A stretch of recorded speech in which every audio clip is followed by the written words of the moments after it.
The truth about ace-5 suited. In this video, I want to talk about the truth behind it, the mechanics about building bluffing ranges, the purpose of having a hand like ace-5 suited in your 4-bet, 5-bet, 6-bet, whatever, crazy preflop play bluffing range, and if you should be doing it and when to avoid doing it. So let's take a look at some scenarios that many of us have for sure seen before. Super High Roller Bowl, December 2025. Early to mid stages, there's only 4 paid in this tournament, still 11 left. Daniel Dvoress opens from low jack and gets 3-bet by the hijack. 28 big blinds to start the hand, bam, rips it in. We've seen this multiple times on streams if we're watching high rollers. Same tournament. Now we're on the stone bubble. Remember, it's 4 paid. Blinds are obviously much higher. 5 remaining, 4 paid.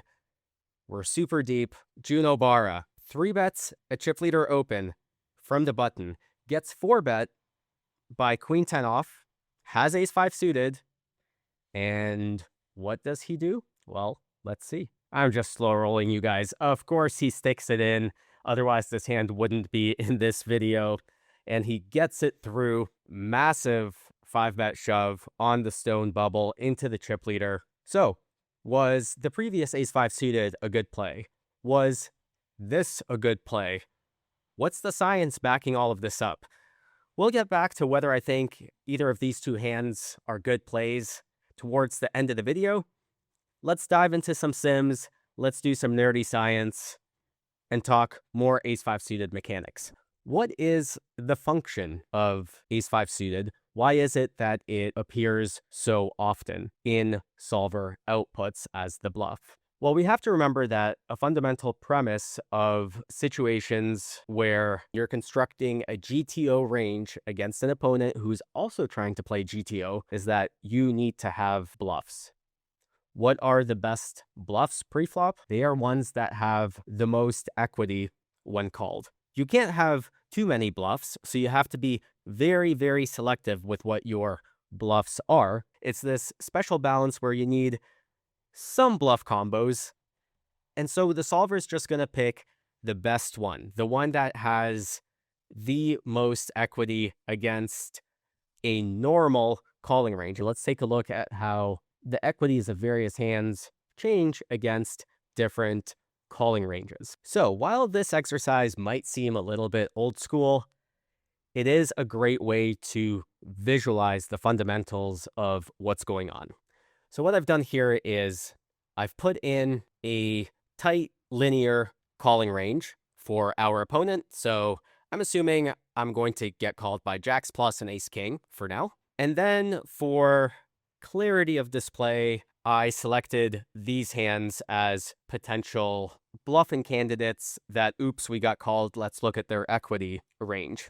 And what we're going to do is look at a heat map of the various hands that we could have. If we look at the little numbers, we can already see that against this range, out of the pure bluffs, ace-5 suited does have more equity than any other hand that is unpaired, that is a pure bluff. Not counting ace-queen suited, of course, we're doing pretty well against specifically jacks with that hand. But we see we get a little bit of a bonus with ace-5 suited, 30.7%, and it's better than having ace-jack, but by about 1%.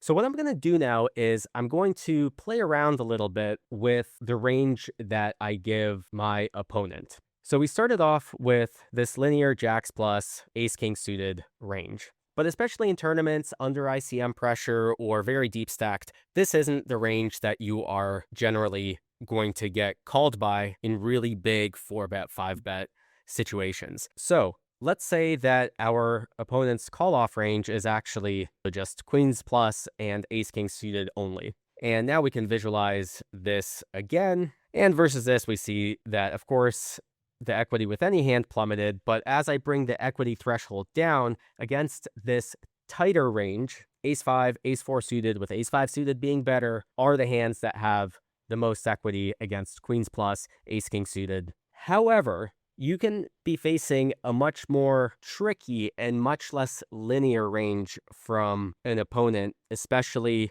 at final tables in ICM pressure spots. What you might be up against is a more complex range that looks maybe somewhat like this, where our opponent always has aces, always has ace-king suited, has tens and jacks half the time, and queens sometimes.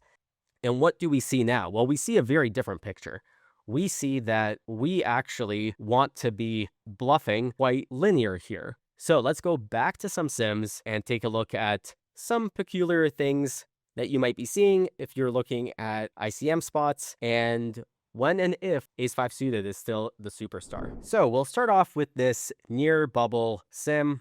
177 left, 150 paid. Medium pressure ICM spot for an around average or slightly below average stack if they are covered. Caps out at about 10%. So we will start off with a low jack opening into chip leader big blind, but covering everyone else. And then we'll have the hijack 3-bet. I want to explore and think critically about what is going to happen after a hijack 3-bet for the players behind. How do they construct their range? What's critical in thinking about this is recognizing that hijack is linear to 3-bet, and then there is an unequal distribution of stacks behind hijack. And because the 3-bet range is linear and because there is quite a discrepancy for the stack sizes, hijack is going to want to respond by calling off with different and adjusted ranges against the players behind. So if cutoff shoves, we're going to be folding some rather good hands. But if the small blind shoves after we 3-bet, we're not going to be folding something like ace queen off. So with that in mind, we ask, versus a 3-bet, is ace-5 suited the magic one for cutoff? And the answer is no.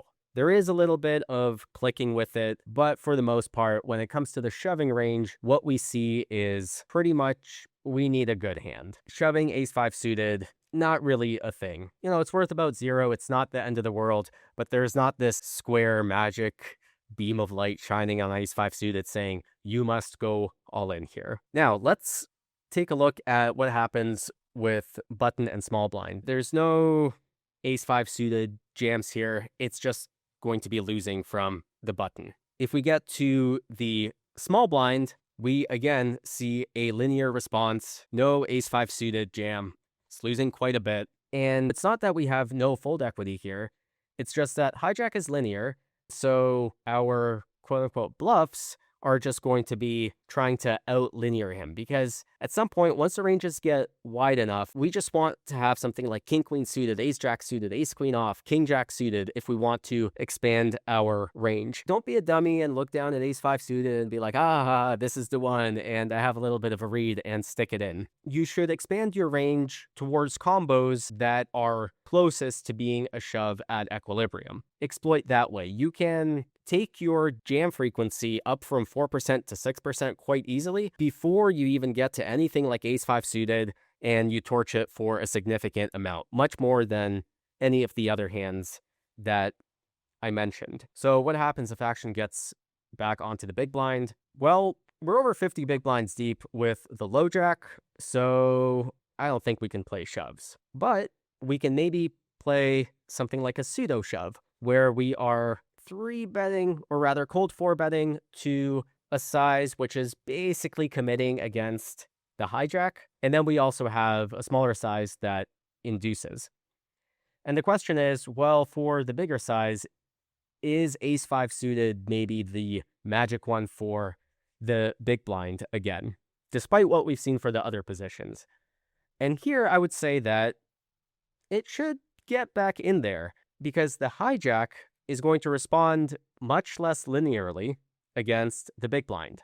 If we look at the strat here for the big blind, it's a difficult one because there is a little bit of splitting between the sizes. We see that ace-5 suited, it is one of the hands that we can bluff for this size and then end up calling off with it. The reason for this is because when it gets back onto the hijack, this is that sort of range that ace-5 suited does so great against. But this is sort of a blend of all of the things that we've been talking about, where there are blocker effects, there are live card effects. It's also a scenario where after low jack folds, they're ace-x heavy to begin with. So if we run into something like kings, we have a little bit less equity. I wanted to talk about this sim because I did not want you to get tricked, or rather trick yourself thinking that ace-5 suited is always the magic one. I wanted to look at the sim and really drive home the point that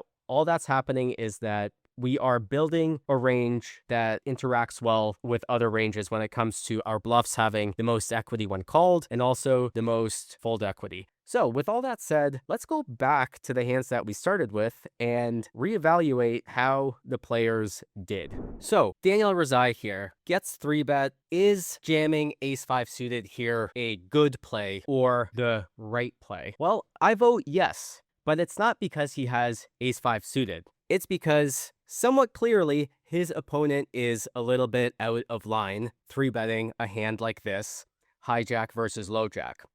If you think your opponent is out of line, then shoving ace-5 suited is a good idea, but so is shoving another suited ace. So is shoving a hand like queen-jack suited. Maybe something like king-queen, but the point is that nothing special about ace-5 suited in that specific hand. It's a good play. Let's move on to the somewhat more interesting ace-5 hand, which is this Jun Obara 3-bet, 5-bet hand on the Stone Bubble in the same tournament. So is this a good play? Well, Sam Soverill's chip leader. He knows how to play the chip lead. He's going to be opening loose. He's aggressive, definitely capable of 4-betting light. Tough tournament, tough field. We want to counterattack against someone aggressive. And then again, we have this one data point which kind of shows to me Sam Soverill's probably getting a little bit out of line. Now, I would say this. It's also possible that Sam Soverill picked up on something pre-flop and thought that Jun Obara was 3-betting light. Like I said, Sam Soverill is going to be going for the spot. We have this data point. So, do I think that Jun Obara made a good play? For this one, it looks really good. It looks cool. And it's confirmed by Sam Soverill being out of line. But my honest answer to that is that I don't know. I wasn't there. I wasn't sitting in Jun Obara's seat. I don't know what I gave off when I was 3-betting. I don't know if Sam perceived it. I don't know what he gave off. And I don't know which way to skew him, if he's over bluffing, playing just about equilibrium, or under bluffing here. By the looks of it, as an observer, it looks like he made the right decision. But this one, I can't be confident about, and you should apply the same critical thinking process to any decision that you have in poker in general, but especially with ace-5 suited. Don't get tricked by it. If you're all in with it, make sure it's for the right reasons and not to look cool. Modern Tournament Mastery is out now on Upswing Poker. Be sure to get in there as soon as you can. The longer you wait, the longer it's going to be before you're a top tournament player yourself. Check it out at the link below.